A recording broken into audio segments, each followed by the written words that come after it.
All right. Hey, how's everybody doing? I hope you're well. Welcome to the newest edition of the Beacon Virtual Video Marketing. Today, we're here to talk a little bit about the do's and don'ts and best practices around remote learning. If you live in New Jersey or even anywhere throughout the country, there's a likelihood chance that you are going to be either hybrid or all remote for your children and for school this year. I know my kids, believe it or not, are going back 5 days full time. But my partner and his wife, on the other, who are sitting on the other line here, they're fully virtual, not only for their kids in school, but also in the school district that Diana works in. We brought her on here today because we deem her to be an expert in the field of virtual learning. I'm going to let her expand on why she's an expert, but just trust me when I tell you, she's the expert in the field of virtual learning. Diana, tell everybody a little bit about yourself. So hi everyone, my name is Diana DaCosta. I'm this one's better half. And I've been in education, believe it or not, this is gonna be my 20th year. Spent 14 years in the classroom, mostly in the intermediate grades between grades 3 and 5. And the last 6 years I've been in the District of West Orange, and my role there is a technology integration specialist, which basically in layman's terms, I work with teachers, I coach teachers around the use of technology and using it effectively in the classroom. Since the spring, my role has become very, let's just say, important, I guess, in getting teachers to move to this virtual platform that we have now been operating on since March 13th. I'll never forget the day when we flipped the switch. So we're, I think, in education in uncharted territory. It's all brand new. Just how to incorporate technology effectively. It's just something like the plane is taken off, and we are working as we go to refine the practice each and every day. Yeah, great. Absolutely. Sounds incredible. And you made a good point, right? It was, my job has become really important. You were fast tracked to, basically principal status at this point, right? I don't know about all that. There's a lot of other responsibilities that come along with that. But yeah, it really, I think for probably the first 5 years of my career, I would go with teachers who are willing to play with me and practice and try certain ideas that were considered innovative that now are just the normal ways we do business. So it's just been interesting where now there's been more demand of my time. And so I'm just trying to work out, like I work alongside a person, I manage like K-5 or pre-K-5 in our district. We're a fairly large district, and my colleague manages 6 through 12. But, in K-5, I'm talking like 200 teachers and numerous students that I have to impact in some way, not directly, but through my trainings and support. Good. Awesome. Perfect. Sounds good. Well, now let's get to the nuts and bolts of it, right? So let's get to, best practices. We have a lot of clients that still have school-age children, and some of them also work at the same time, right? Not everybody has the luxury to be stay at home and so on and so forth, right?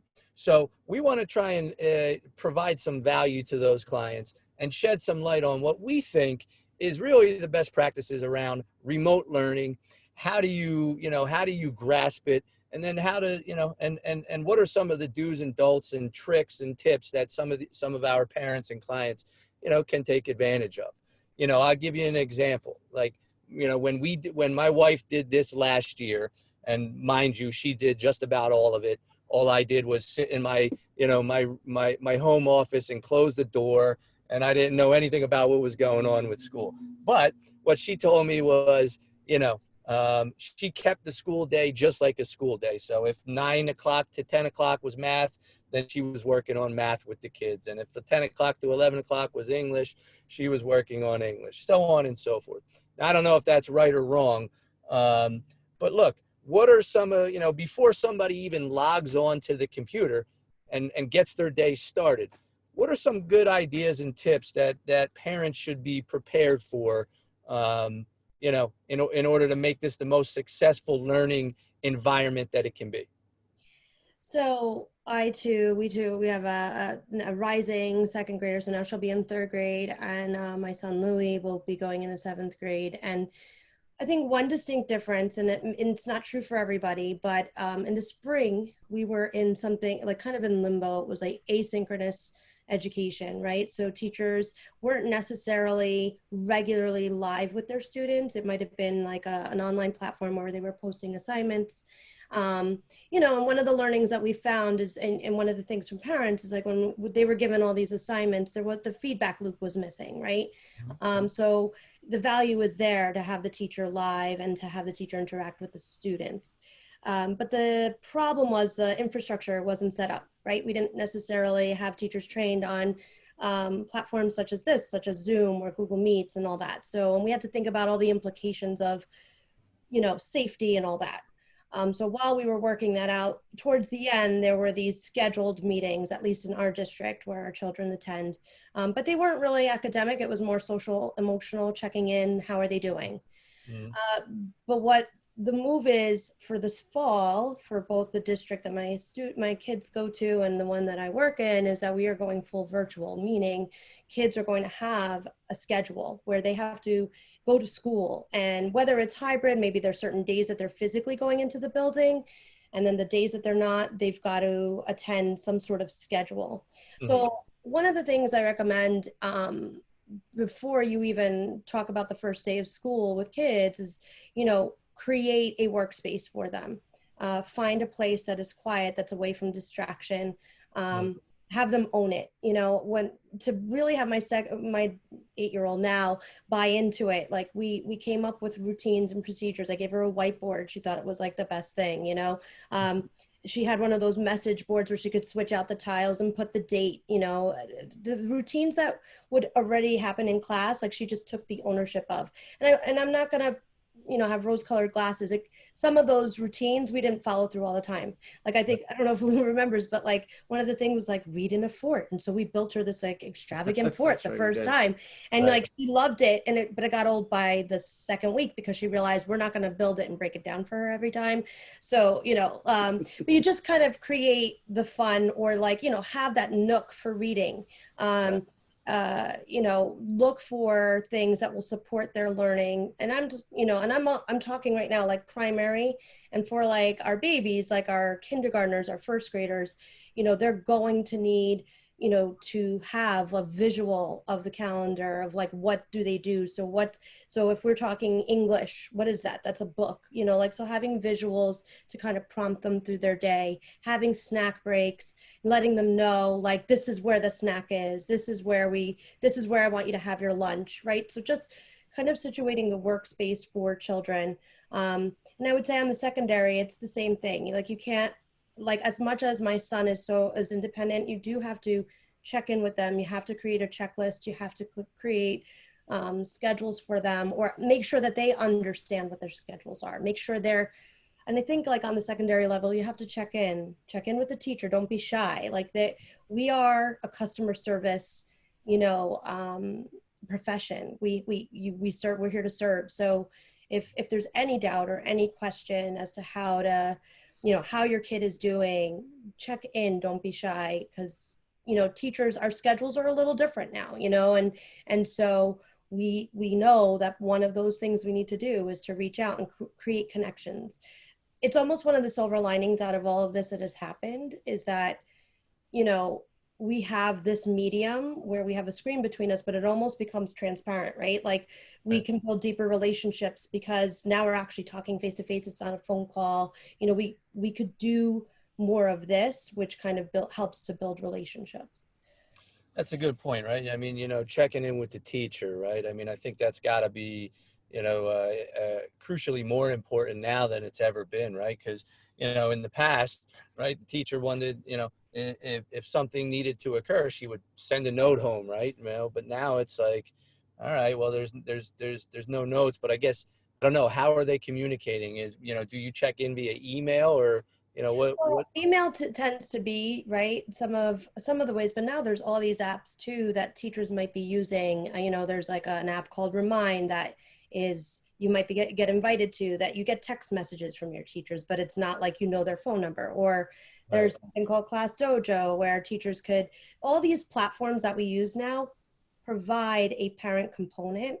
And Okay. so, and that's where learning the tools, and if there's opportunities in your district, I know one of the things that West Orange is looking to create is this parent university where, you know, we are instructing or providing tutorials for parents, right? So it's going to take something. It's not like we'll automatically get it, right? Especially if as a parent you've been away from education, right? And so this is not your realm. Like my sister, she works for a pharmaceutical company. So all this is like you don't do school the way we used to do it. So Yeah. Yeah. you know, it's actually educating yourself on, okay, what are the main forms of communication that this teacher is going to use. And the other thing I would just also advise, and I would hope for, is a little bit of grace both ways, right? Grace for the teacher who is now catapulted into this truly, you know, uncharted territory, and Sure. we're trying to make it the best that we can, but we're really moving from brick and mortar into this expansive terrain that we're still figuring out. So, you know, and that's the one thing we try to teach the teachers. It's like it's okay to make mistakes, right? Right. Like and so, but teachers want to get it right, you know, and teachers want to, but I think in our willingness to display our vulnerability, we're kind of teaching our kids too, like that's okay to make mistakes, right? um, because sometimes we think, you know, even kids feel like they have to get it right the first time, but you know, this is just all a learning experience as we go. Well, what would you suggest we do, like in a situation where you know, the child has to go to class? You have a conference call or you have a meeting that you have to attend as an adult. You know, how do you make that work? Do you kind of set the child up, let them do their thing, and kind of check in with them after the meeting, or like how would you work that? I mean, I left my 7-year-old off, you know, so I think we a lot of times we come from like kids can't, or they're too little, or they're this, or they're that. I think it's a matter of practicing, right, and working with kids. I mean, I've seen it. I've seen it as young as kindergarten. In my role, it's taking baby steps to get them to that. It's called gradual release. That's what we call it in education. So either, you know, you build up, you move slow first to then move fast, and you teach explicitly. So you either get, if it can't be physically you, you know, you may look to extended family or someone somewhere, or paid support, right, to get them into this independence. But I'm a true believer that, you know, kids can, and if, you know, you set them up to go to a meeting, and it's happened. I mean, I've talked to family members who are like, I had to be on a work call and my husband was on a work call and they just completely missed the call. And it goes back to giving grace, right? So it's like, if I'm not in class, it's not an automatic zero if I'm on the secondary level. Like, we're all getting trained in, like, we don't know everyone's story, right? We don't know everyone, what's behind this door or what's going on. So my suggestion, or I would set them up for independence. You know, Yep. that's what I would work to do. And so it's like, break down the steps, practice, have grandma call and do this, and, you know, and use the platform that they use in school. Is it Zoom? Okay, well, how would you answer the call when your grandmother is calling? Or, you know, so just Yeah. practice, practice, practice. And but I you know, and I feel for, I really do, the Ks, the kinders, and the first grade parents, you know, because we look at our first graders who didn't have a full year of kindergarten, you know, and those are such fundamental years. Right. One thing too, I mean, this is a little tip we're gonna, hopefully I'll give a little tidbit. We can possibly get younger kids to recognize the keyboard, color code the rows, right? So if we're looking for the letter Q, if there's like a Okay. piece of colored tape on the edge, you know, Right. the blue row, can you find, you know, it's letter ID, it's learning, right? All the skills, but we're leveraging the tool that they have to use, Right. help, you know, in a different way, As So. visual, make it as visual as possible. A lot of kids are very visual learners, but we learn over time. You know, and I think, you know, independence is important, right? And then the earlier you start, the more, you know, the better they're going to be at it, right? I just remember even when my son was young, and I'm telling, you know, and I'm driving him all over in the car, but I'm still working although I probably shouldn't put that on video that I'm working in the car, but as you can see in this new world, I'm doing the video from the car. Um, but okay, fine. Aunt, I'm going to be on a call. I'm going to be on a call for the next 10 minutes. I need you to be quiet, right? And keep yourself busy for 10 minutes. And then sure enough, obviously, as my daughter grows up and they're both in the car, it's my son telling Carolina, Daddy's going to be on a call. You need to be quiet, right? So, it's they get it. The earlier you start, the more the easier it becomes. So now, what if a kid just isn't getting it, right? What if a kid just is not, isn't taking well to the computer? They need that form of socialization. They need that personal touch. Are there resources for parents to take advantage of out there? So I know that there are parents that are coming together, they're forming pods. I don't know if the term is out there, but whether it's a socialization pod, so maybe it's a mom that stay at home and she's able to coordinate like the play dates, or there's a quarantine that there's been kids that have been staying together. you know, but as far as the academic piece, be in touch with the school.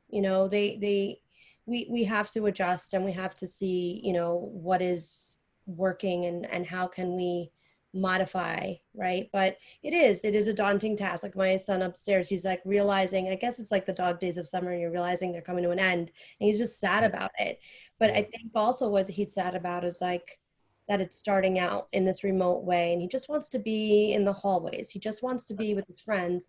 And we all have to realize too, and for parents that are like, oh yeah, my kid's going back to hybrid looks different than being in the classroom back before March 14th or 13th, right. I'd say. And so there was a quote, it was something that our assistant super said. She read an article and she said something like, kids, they don't want to go back to school, they want to go back to normal, right? Yep. So and it's going to be a while before we get there. We'll get there, but it's going to take something. But as far as keeping kids connected, if there's any rec sports and you're comfortable putting your child into that environment, I encourage as much as possible for them to interact. Ride your bikes on the street, with your friends, because that isolation will get to them. So we need to also nurture, it's not just the academics, but really I think more important than anything is the social emotional. And to realize, like right now, there's a little bit of trauma, right? Like this is a moment in history that we're living in. And so we're going to have to deal with this, and we're going to have to work with kids and to just be in conversation with them, and check in. And it's okay to feel the way that they're feeling, but you want them to have the open lines of communication. Beautiful, beautiful. I think this is all really, really good. And I know I don't want to take up too much of everybody's time. We certainly appreciate it and we value it. If there was one thing that you would say is the most important, for parents to, to do, or to, or to implement, to make it as successful as possible, what would you think that would be? Putting you on the spot here. I would say yard work as gym class. He's very big on this. Raking leaves. Raking the leaves. It's coming up. No, I would just say, like, take a minute as a parent, if you're with your partner, and work it out. Like, don't work together, create a structure, and be on the same page as parents, and realize that as a parent, you're your kid's advocate. So don't be shy. Like, that's the other thing. Like, oh, I don't want to bother the teacher, I don't want to bother the principal. Like, you are your kid's advocate. You see what's happening in the home front, and if it's not working, speak up, and reach out. And the experts that you entrust your kids to, they're going to work with you, and they're going to come up with solutions, and they may have to think outside of the box, right? And we are really, like, building a muscle around that, being flexible, being like fluid, and just knowing, because like every day, I mean, I've been working with this district over the summer, and every day, based on what we hear from the state, based on what we hear in the country, it's been a moving goalpost.